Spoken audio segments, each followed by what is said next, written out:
back with my second letter which I wrote to my nephew. Now you will immediately understand that letter writing as well as mathematics is actually a human activity. When you write the first letter, you say that okay, these things will be done. I'm living in this letter so that I'll tell you in the second letter. But by the time the second letter comes, you forget what was written in the first letter because it's just a flow. Because you sit down to write a letter, and you just keep on writing it. So I promised him that I will give him the easiest proof of the Pythagoras theorem by using the similar triangles, which I am not doing, which I have not done here. You will see that. So mathematics is a human activity, as just like letter writing is a human activity. So that your letter is gone, so you have forgotten the contents, and you just sat down and again write. I've even forgot to write the date, but it was essentially within a week or two of that. So here I read the letter, and here I'll be talking about a bit about the Thales theorem. Thales of Miletus is considered one of the first true scientists in the sense of modern science today, because he was not only interested in a result, he was interested in how the result came. Giving a demonstration or an idea of a mathematical proof actually comes from Thales of Miletus. Dear Arya Singh, for reasons unknown to me, your father may be upset with you a bit, but I do believe that you have a flair for mathematics. So I am writing to you again by talking about the theorem of Thales, wherein we will demonstrate the power of the following fact. The sum of three angles of a triangle lying on a plane adds up to two right angles.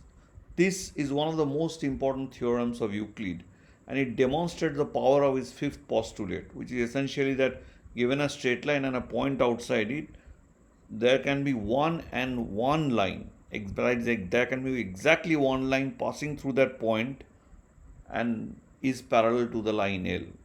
So this is called a Playfair's form of Euclid's fifth postulate, but this is it. So if you take a triangle ABC and just draw a parallel line through A parallel to BC, the proof is immediate. So this is an immensely powerful idea on the plane. So, and it is linked with curvature. If you study higher geometry, especially on about curves and line curves and surfaces, and you speak about curvature of a surface, then this sum of angles of a triangle play a very important role.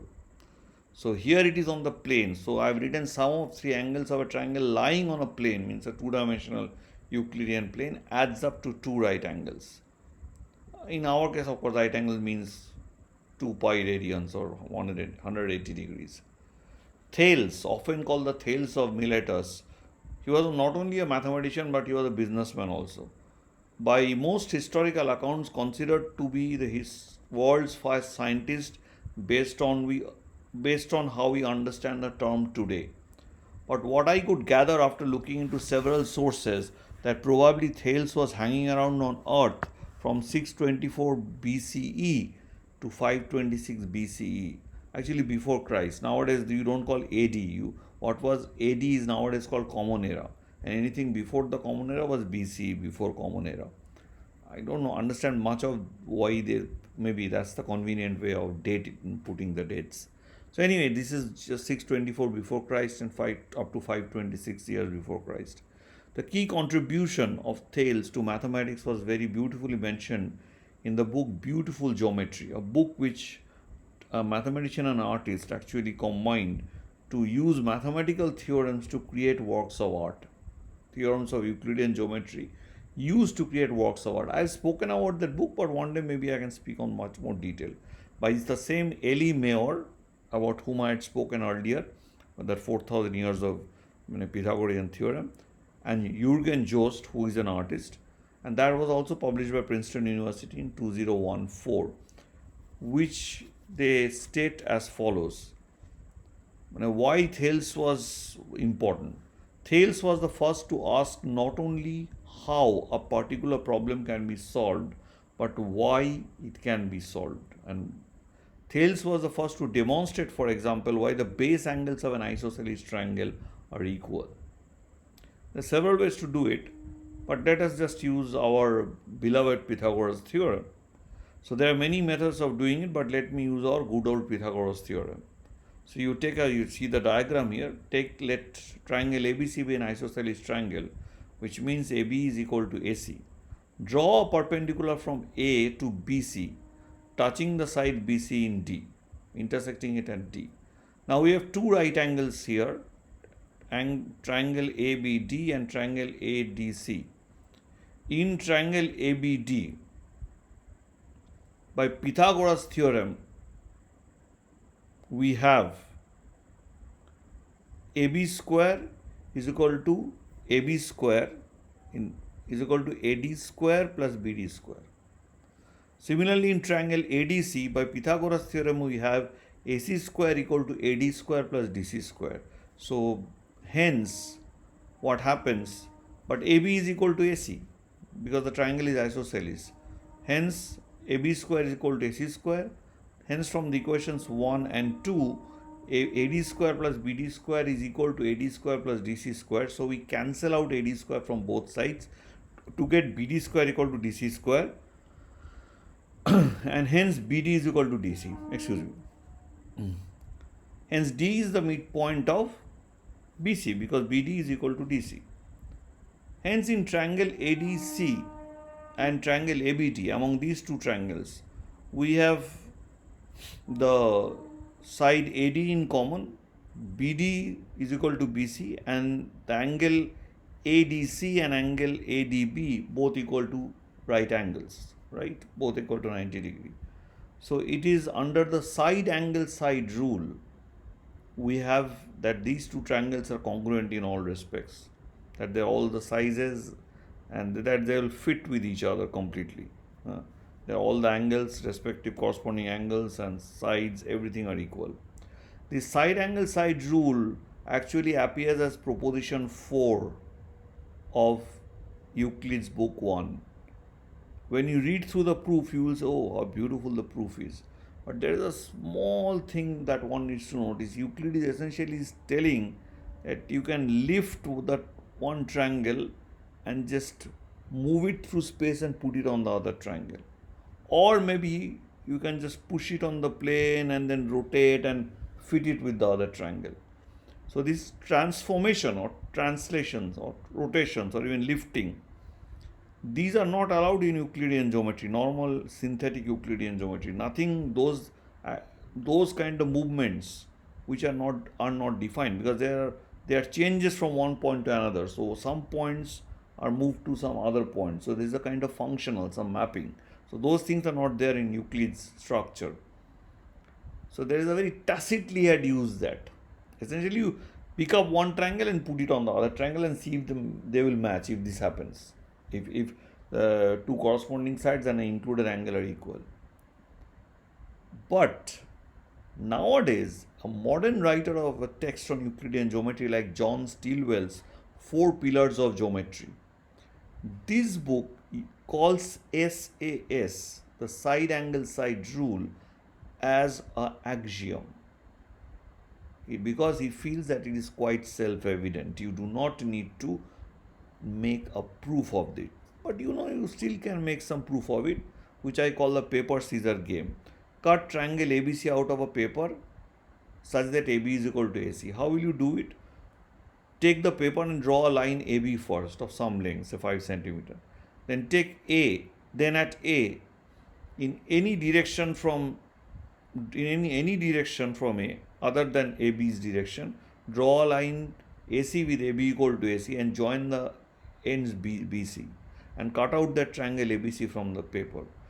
Find the midpoint of BC because you can measure and then you can find the midpoint, and then if the midpoint is D, then fold the paper along AD. You will observe what happens. You will see that ACD and ADC, they will actually coincide. When you take the triangle and do it, they will coincide. So that will actually prove that the two triangles are for an isosceles triangle, that the two sides are two two angles are equal, corresponding angles are equal. So this is one paper cutting proof of the fact. But why I need this fact that these two isosceles triangles have their two base angles equal? Because they are very important in proving certain things about the circle. And one of the most important theorems about the circle was due to Thales himself, which says that if you take a circle with center O and radius AO, radius R say, so AB is the diameter in this picture, and if C is a point on the circumference, then angle ACB must be 90 degree. So let us see how do we prove it. So the triangle AOC and triangle COB or BOC are isosceles. That is, AO is equal to OC because there is their radius, and in the triangle BOC, OB is equal to OC because both of them are radius. So by what we have just proved before, this angle OAC and angle OCA are same, both are y. And similarly in triangle BOC, angle OCB and angle OBC are same, which we mark as Z. Now put angle COB and angle COA as, or AOC and BOC, whatever you want to call as P and Q respectively. So in triangle AOC, the sum of three angles of a triangle are 180 degrees, so that you add up. And again in triangle BOC, sum of three angles of a triangle is 180 degrees. So for triangle AOC, 2y plus P is 180, while in triangle BOC, 2z plus Q is 180. So 2y plus 2z plus P plus Q, if you sum that all these two equations, it will give you 360. But you already know that P plus Q is 180, because if there is a line and there is another line standing on it, then the sum of the two angles that they form is 180 degree. This is the first thing I actually learned as a theorem when I was a student of class 8th. So this is not a theorem given in Euclid's book as proposition 1. This is obvious fact, very obvious fact, but this was the theorem that I started learning. I will show you where possibly, this was in a book called Geometry in Mathematics by K.C. Nag, a very revered and a very feared mathematics teacher of Bengal. So anyway, that story would be told at a later date, because ultimately here I am a mathematical storyteller. So that, because you know that P plus Q is 180, you can find that 2y plus 2z is 180, so y plus z is 90. So what is y plus z? What y plus z is the angle AOC. That's it. And voila, we are done. Triangles gives us more information about circles. So take any triangle ABC and extend the line BC to D. Many of you would know, many of my viewers would know all these facts, because you would really understand that this can be very easily proved, because you know that because this line, this angle subtended at C and the angle AOB subtended at the center O are standing on the arc AB, on the same arc. So the angle AOB is 180 degree, so angle ACB should be half of it. Many would be knowing, but one has to understand this letter is written to a little nephew who is a small child, maybe in the 8th standard. So he must not be knowing so much information. So hence it is for him I am proving it, and hence for many unknown nephews if they at all come across it. So observe the result. There is a spelling mistake if you want to catch it. So take any triangle ABC, extend the line BC to D. I am extending it to the right hand side. BC is extended. So from C I am moving, right? Not from the other side. Then I would have said CB. Then angle ACD equal to this angle ACD, this angle, this obtuse angle is equal to the angle ABC plus the angle BAC. So the double tick angle and the single ticked angle. So proof is very simple, because this plus this plus this is 180, and the angle, this means angle ABC plus angle BAC plus angle ACB is 180, while angle ACB plus ACD is 180. So looking at 3 and 4, this set of sum of angles is equal to this set of sum of angles, and hence ACB is the common one. This is the common one which gets cancelled from both sides, leading to the fact that A plus B plus BAC equal to ACD. Voila, we have proved it. Now we'll come to the theorem which we just said that would give me a one-line proof of Thales theorem. And the Thales theorem is a particular case of this, but actually it is the same idea that we have used in Thales theorem can be used to prove this more general fact. So now consider a circle with center O and let A and B be 2 points on the circumference. Join the center O with A and B and take any other point on the circumference and call it C. Join A with C and B with C. So ACB, the angle at the circumference, an angle subtended at circumference and angle AOB subtended at the center, both are on the same arc AB. Join A with C and join B with C. Okay, that's done. Call AOB equal to theta and ACB equal to beta. The beautiful thing is we can show that beta is theta by 2. So that is why we got that Thales theorem becomes a particular case of this. But the same idea works, that in isosceles triangle the two base angles are equal. That is what works. So you see the idea of Pythagoras theorem and the sum of three triangles of a this idea, the sum of three angles of a triangle in a plane is 180 degrees, that is typical for Euclid's geometry only. It doesn't work in other non-Euclidean geometries. Maybe as time goes on, I'll speak more about non-Euclidean geometry. I'll write more letters to my nephew.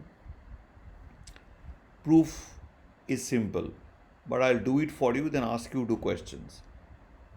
Triangle AOC is isosceles, as AO is equal to OC is equal to the radius of the circle. So in triangle AOC, this X and X, these 2 angles is equal to AOD, right? Because we have extended OC to D, CO to D. So 2x is AOD, and similarly in triangle BOC 2y, these two sum up to get this angle, which is exactly what we have done here. We are applying this result now. So what we get from here, 2x is equal to AOD, 2y equal to BOD. So 2 of x plus y is AOD plus BOD. But what is x plus y? X plus y is nothing but beta, which is this AOC, ACB. And what is AOD plus BOD? It is AOB, which is theta. So beta is equal to theta by 2. Now my 2 questions. Using what you just learned about circle in the last page, you can prove the theorem of the Thales of Miletus. Now let us consider a circle with a fixed center O and consider 2 points AB and then 2 points C and D on the circumference. Join A with C, join B with C, join A with D, join B with D. Can you show ACD equal to ADB? Maybe most of my subscribers will immediately know this, but it's just for a small child, so that one has to keep in mind. Mathematics, my nephew, is pure pleasure. It can open secrets which cannot be learned through any other means. When I was in high school, I had a green colored book on mathematics written by the great Russian astrophysicist Y.A.B.V. Zeldovich. And the last page, the following line was written: love mathematics and mathematics will love you and help you in your work. This has inspired me all my life. Sadly, I have lost the book. Love, J2. And I hope you have enjoyed this little mathematical chit chat. And yes, I would request all my subscribers to love mathematics, because you do not know how mathematics will repay your love. I am a living example of that. From a hater of mathematics to a lover of mathematics, and the way math has repaid me that love back in life. And that is why I am actually speaking to you. Thank you and have a good evening.